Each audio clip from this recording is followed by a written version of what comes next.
13 नवंबर 2016 को Palmer, Alaska में एक 16 साल के लड़के डेविड ग्रुनवाल्ड की लाश मिली थी, जिसकी गोली मारकर हत्या की गई थी।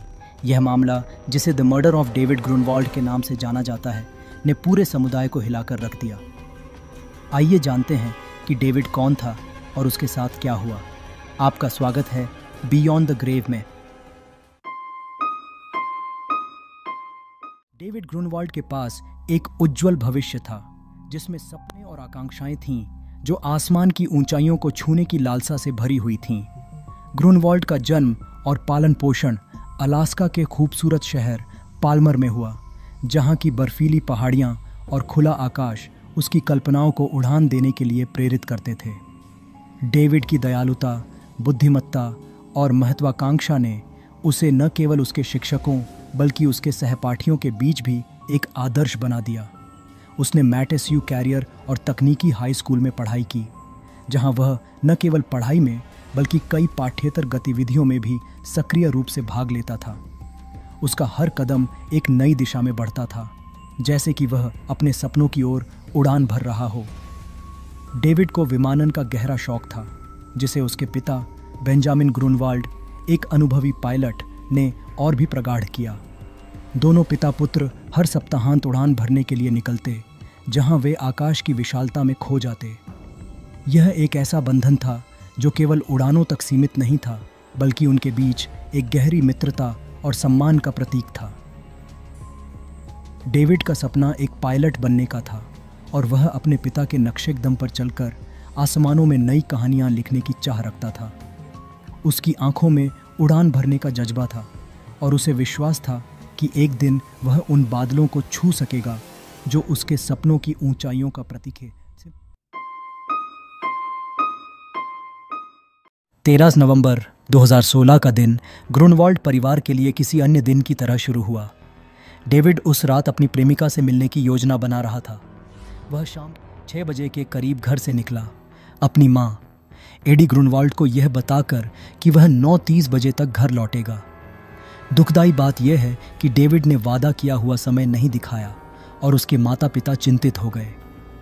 परिवार ने पुलिस में उसकी गुमशुदगी की रिपोर्ट दर्ज कराई। डेविड की गुमशुदगी के पहले घंटों में दोस्तों और परिवार के बीच चिंता और भय बढ़ गया। दोस्तों और परिवार ने खोज प्रयासों में शामिल होकर यह उम्मीद की कि वे डेविड की ओर ले जाने वाले किसी सुराग को ढूंढ सकें। खोज का दायरा बढ़ गया, जिसमें कानून प्रवर्तन और स्वयंसेवक समूह शामिल हुए, जो क्षेत्र के विशाल और कठिन टेरेन में खोज कर रहे थे। उसकी गुमशुदगी के केवल एक दिन बाद खोजों ने एक गंभीर खोज की। 14 नवंबर 2016 को डेविड की 1995 की फोर्ड ब्रोंको एक दूरदराज के रास्ते पर जलती हुई पाई गई।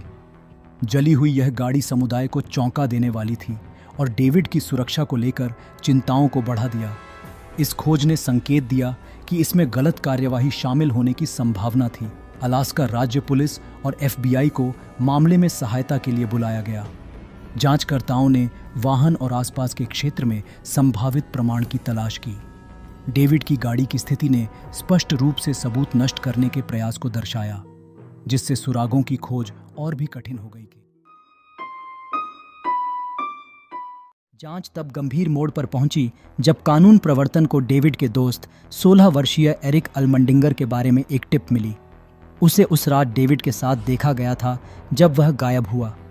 अल्मंडिंगर ने शुरू में शामिल होने से इनकार किया, लेकिन उसकी कहानी ने जांचकर्ताओं के बीच संदेह उठाया। अल्मंडिंगर की उस रात की गतिविधियों की जांच करने पर कई परेशान करने वाले विवरण सामने आए। जांचकर्ताओं ने सबूत प्राप्त किए जो घटनाओं की एक स्पष्ट तस्वीर पेश करते थे, और यह कि अल्मंडिंगर अकेला काम नहीं कर रहा था। अधिकारियों ने अंततः अपराध में शामिल अन्य लोगों की पहचान की: डोमिनिक जॉनसन, ऑस्टिन बैरेट और ब्रैडली रेनफ्रो। जांचकर्ताओं ने 13 नवंबर की रात के एक भयानक चित्र को उजागर करना शुरू कर दिया। अदालत के दस्तावेजों और गवाहों की गवाही के अनुसार डेविड को पीटा गया और एक दूरस्थ स्थान पर ले जाया गया, जहां उसे जंगल में चलने के लिए मजबूर किया गया और अंततः उसके सिर में गोली मार दी गई। फिर किशोरों ने डेविड की कार को जलाकर अपराध को छुपाने की कोशिश की। एरिक पहले मुकदमे में गए। अंततः उन्हें सभी आरोपों में दोषी पाया गया। यह आरोप लगाया गया कि उन्होंने अपराध की साजिश रचने में महत्वपूर्ण भूमिका निभाई। अभियोजन पक्ष ने आरोप लगाया कि अल्मंडिंगर ने अपराध की साजिश में मुख्य भूमिका निभाई, अपने साथियों का सम्मान प्राप्त करने का प्रयास किया। उन्हें 99 साल की जेल की सजा सुनाई गई। मुकदमे के दौरान अल्मंडिंगर का व्यवहार और पछतावे की कमी ने जनता को हैरान कर दिया और उनके आक्रोश को और बढ़ा दिया। जूरी ने उन लोगों के बयान सुने जिन्होंने अपराध के बाद अल्मंडिंगर के व्यवहार का वर्णन किया। न्यायाधीश ने अल्मंडिंगर को उसके कार्यों और पीड़ित के परिवार पर पड़ने वाले प्रभाव के लिए जिम्मेदार ठहराने की आवश्यकता पर जोर दिया। डोमिनिक जॉनसन का मुकदमा दिसंबर 2018 में शुरू हुआ। जॉनसन को सभी आरोपों में दोषी पाया गया।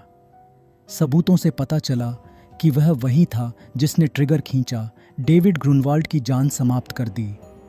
जॉनसन को भी 99 साल की जेल की सजा सुनाई गई। जॉनसन के मुकदमे से पता चला कि उसने टेक्स्ट संदेशों और सोशल मीडिया पोस्ट के माध्यम से समूह के अलिबी को मजबूत करने का प्रयास किया। ऑनेस्टिन और ब्रैडली को 2019 में अलग अलग मुकदमे मिले। दोनों को दोषी पाया गया। बैरेट पर हत्या की योजना बनाने और हमले में भाग लेने का आरोप लगाया गया और उसे 45 साल की जेल की सजा सुनाई गई। रेनफ्रो को भी 45 साल की जेल मिली जब यह निर्धारित किया गया कि वह हत्या के दौरान मौजूद था और वाहन को जलाने में मदद की। बैरेट के मुकदमे ने अपराध में उसकी सक्रिय भागीदारी पर ध्यान केंद्रित किया, योजना बनाने के चरण से लेकर डेविड पर किए गए क्रूर हमले तक।